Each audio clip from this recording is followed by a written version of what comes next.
Amici carissimi, ben trovati a tutti.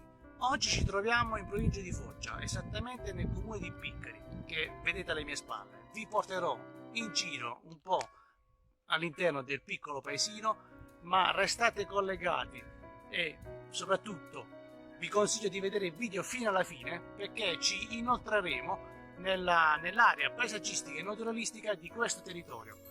E devo dire che sono rimasto davvero sbalordito grazie anche al lavoro di un'amministrazione molto attiva per valorizzare il turismo, quindi restate sintonizzati e percorrete insieme a me questo percorso, non ve ne pentirete. Andiamo!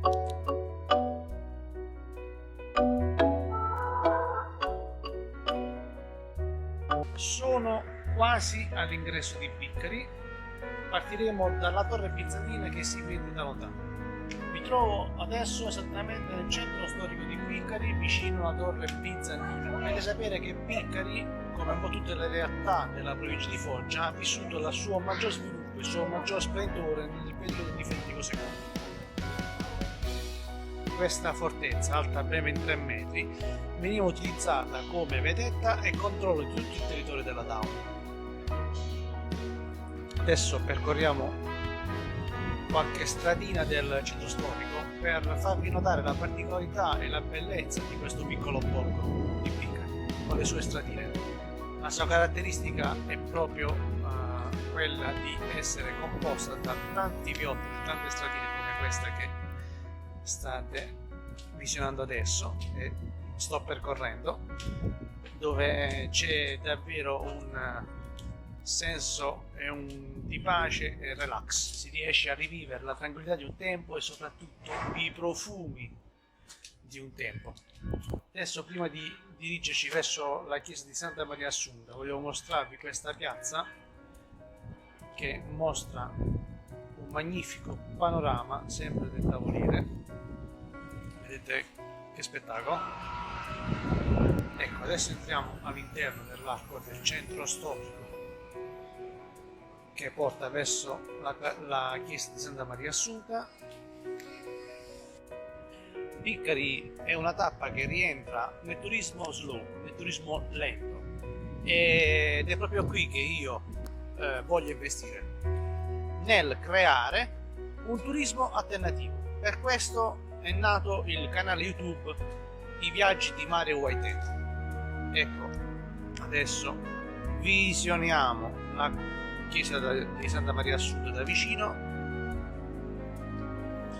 vedete la sua particolarità con il suo campanile, un attimino che adesso alzo l'inquadratura.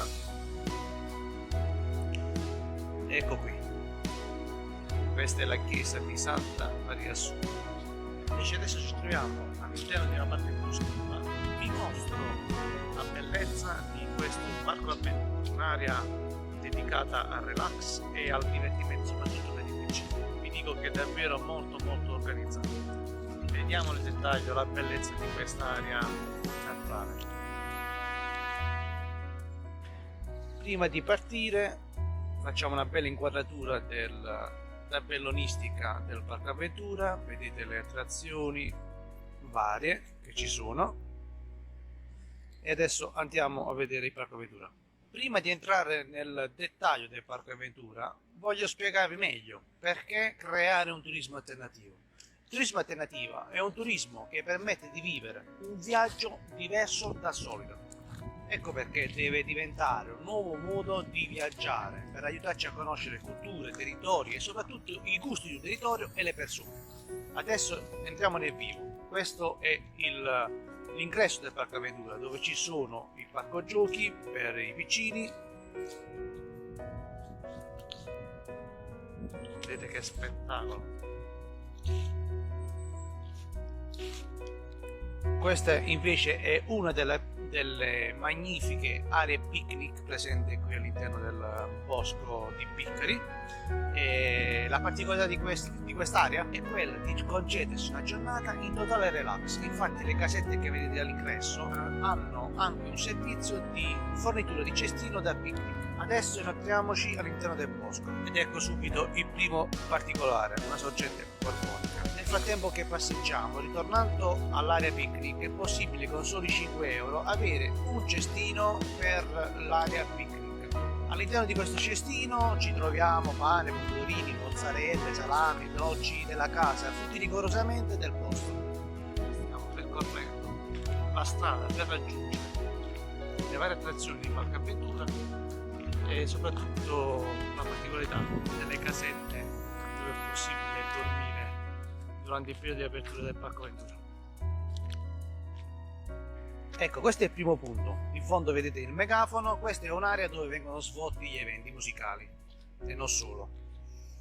Ecco, sono arrivato nel cuore dell'area boschiva, mi trovo adesso all'ingresso all'interno del Parco Avventura. Eccolo qui, ve lo mostro.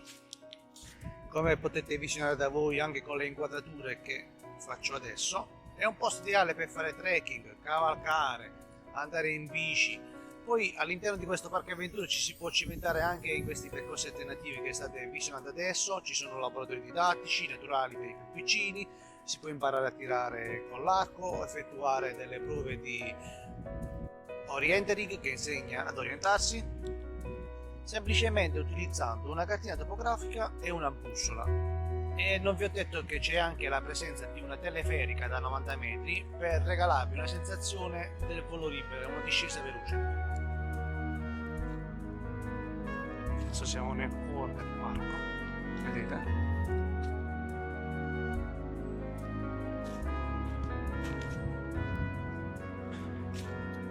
Con tutte le diverse attrazioni. Come potete osservare, ognuna ha una sua caratteristica, insomma è strutturato molto bene questo Parco Avventura, merita davvero almeno una visita.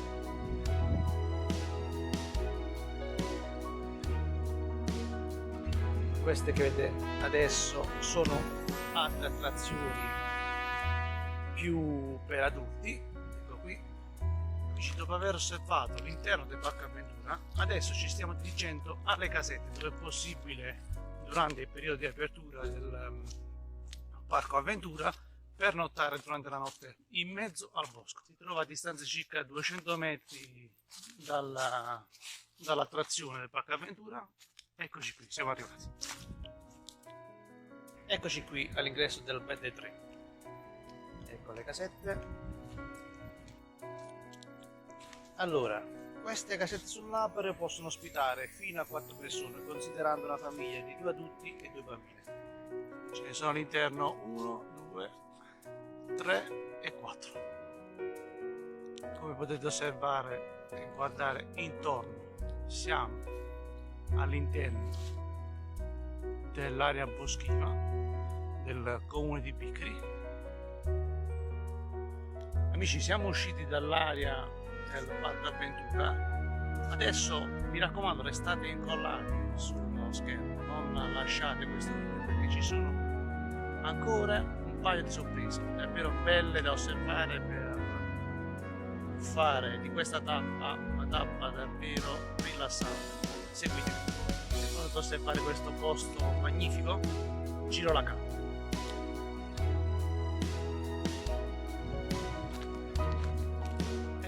Questo spettacolo in alto il ponte Cormacchia, qui invece abbiamo lo spettacolo del lago Pescara.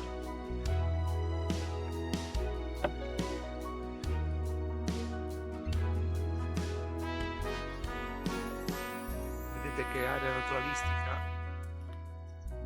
in totale relax. Adesso, dopo aver osservato questo spettacolo di lago che si chiama Lago Pescara, dobbiamo andare esattamente lì su. Adesso vi mostro. Ecco, dobbiamo arrivare esattamente su quella cima in alto. Amici, dopo aver camminato un bel po' siamo giunti nella parte alta che avete visionato da sotto il punto del lago Pescara, e adesso vi mostro il perché venire a visitare questa parte superiore del Subappennino Town. Fa un po' freschetto, però lo spettacolo vale davvero la pena. Ah, siete pronti? Eccolo qui, lo spettacolo in diretta. Da qui abbiamo praticamente il controllo totale di tutto il tavolo delle Puglie. Ma perla delle perle, il grande sindaco di Vicari si è ingegnato nella realizzazione di questa bellissima panchina relax per osservare tutti i tavoli delle Puglie. Questo sì che è un posto davvero instagrammabile. Vedete qui? La mega panchina con affaccio direttamente sul tavolino delle Puglie. Dopo essere scesi dal Monte Cornaglia alle mie spalle, ci ritroviamo di nuovo al lago Pescara. Posso dire, amici, che questo è un posto davvero magnifico da visitare e soprattutto instagrammabile per chi ha la passione della foto. È davvero un luogo che merita di essere fotografato. Ci sono diversi punti ben tenuti da immortalare. Grazie amici per aver visionato questo video. Per me è stata una bellissima avventura e spero lo sia in futuro anche per voi, subito dopo questa fase. Vi ho dimostrato che anche in provincia di Foggia ci sono delle realtà belle da vedere e soprattutto ben tenute e può tranquillamente far parte del programma del turismo alternativo di cui vi parlavo in questi giorni attraverso il mio blog.